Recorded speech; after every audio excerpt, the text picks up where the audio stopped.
MBBS in abroad. Apollo MedSkills 6 years of MBBS program will be completed in 35 lakhs only.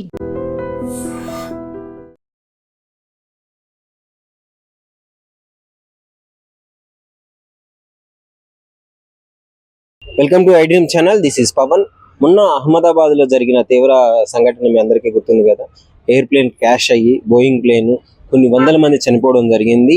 So ఇప్పుడు అందులో case అయితే కొత్త మలుపుకి వచ్చింది. అందులో పనిచేసే ముగ్గురు అధికారులని డీజీసీఏ తీసివేయడం జరిగింది. సో వాళ్ళ మీద యాక్షన్ తీసుకోవడం జరిగింది. అట్లీస్ట్ ఇష్యూ జరిగిన తర్వాత అకౌంటబిలిటీ కూడా లేకుండా, వాళ్ళ తప్పిదాలను తెలుసుకోకుండా, సాంకేతిక లోపాలు ఉన్నాయి అని తెలిసినా కూడా వాళ్ళ అకౌంటబిలిటీతో వ్యవహరించకుండా ఉండడం వల్ల వాళ్ళని అయితే తీసేయడం జరిగింది. వాళ్ళ మీద యాక్షన్ తీసుకోవడం జరిగింది. 10 రోజుల్లోపు వివరణ ఇవ్వాల్సిందిగా, వాళ్ళ మీద ఎలాంటి శిక్షలు వేశారో తెలుపవలసిందిగా వాళ్ళైతే వ్యక్తం చేయడం జరిగింది. అంటే ఆ ఇన్సిడెంట్ జరిగినప్పుడు బోయింగ్ ఎయిర్ప్లేన్స్ మీద చాలా కంప్లైంట్స్ అయితే వచ్చినాయి. ఆ సాంకేతిక లోపాలు ఉండడం కావచ్చు, క్వాలిటీలో మెయింటైన్ చేయలేకపోవడం కావచ్చు, దాని మీద చాలా కంప్లైంట్లు వచ్చాయి. చాలా 2020 నుంచి 25 వరకు కూడా, 2018 నుంచి కూడా 25 వరకు ఎవ్రీ ఇయర్ ఒక మేజర్ యాక్సిడెంట్ జరగడం అయితే ఆ కంపెనీలో జరుగుతుంది. ముఖ్యంగా ఇందులో ఎందుకు ఇలాంటి యాక్టివిటీస్ జరుగుతున్నాయంటే, గతంలో బోయింగ్ అనేది చాలా మంచి కంపెనీ, చాలా పెద్ద కంపెనీ కూడా, క్వాలిటీ స్టాండర్డ్స్ అన్ని మెయింటైన్ చేస్తూ చాలా స్ట్రాంగ్, చాలా పేరు పొందిన కంపెనీ.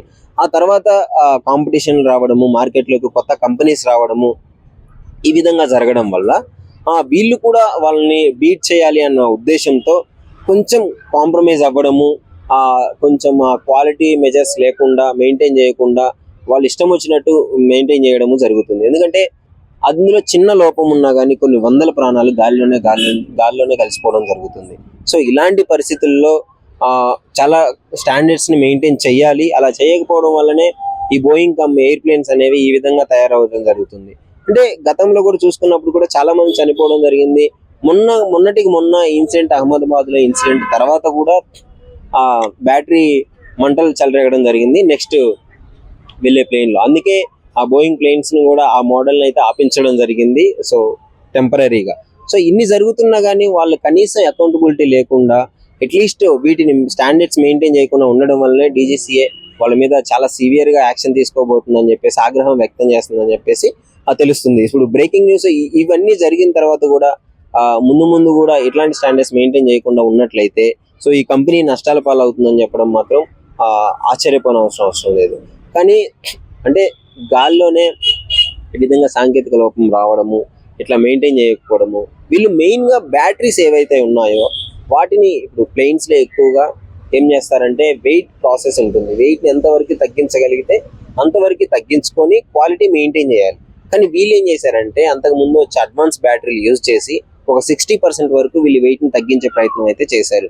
సో ఆ బ్యాటరీలో ముందు ఒక 2 years అయిన తర్వాత కానీ తెలియలేదు ఈ బ్యాటరీలో ప్రాబ్లం ఉంది, ఇవి లాంగ్ టర్మ్ కి యూజ్ అవ్వవు అని చెప్పేసి.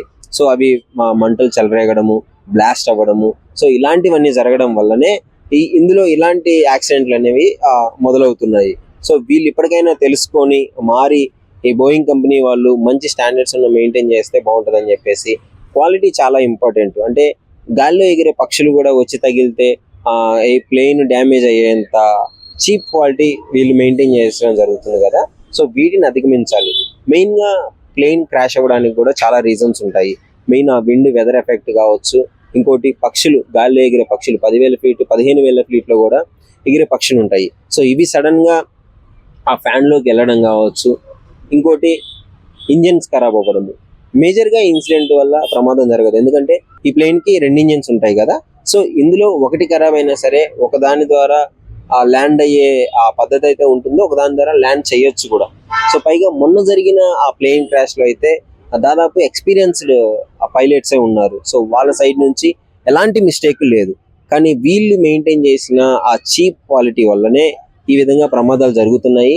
మరి దీని మీద ముందు ఎలాంటి యాక్షన్ తీసుకోబోతున్నారో ఐడ్రీమ్ లో అయితే అప్ టు డేట్ మీకు అప్డేట్ ఇస్తూనే ఉంటాను. ఐడ్రీమ్ ని ఫాలో చేస్తూ ఉండండి, చూస్తాను. Thank you. నిజంగా ప్రస్తుతం ఉన్నటువంటి సమాజం దేనికి ప్రయారిటీ ఇస్తుంది? ఆర్థిక సంబంధాల చుట్టూ మాత్రమే తిరుగుతుంది. మళ్ళీ ఎన్నికలంగానే చాలా విరక్తి కలుగుతాను. మంచి అనిపిస్తుంది కదా, లేడీస్ కూడా ఛాలెంజింగ్ జాబ్స్ చేసినప్పుడు చాలా బాగుంటది. ట్రాఫిక్ అసిస్టెంట్స్ గా నియమించిన ట్రాన్స్జెండర్స్ అందరితో సాల్యూట్ చేయించుకుంటున్నారు. ఫుడ్ డెలివరీ ఇవ్వటానికి వెళ్ళినటువంటి డెలివరీ బాయ్ అనిల్ పై కళ్ళ ముందు పెళ్ళండి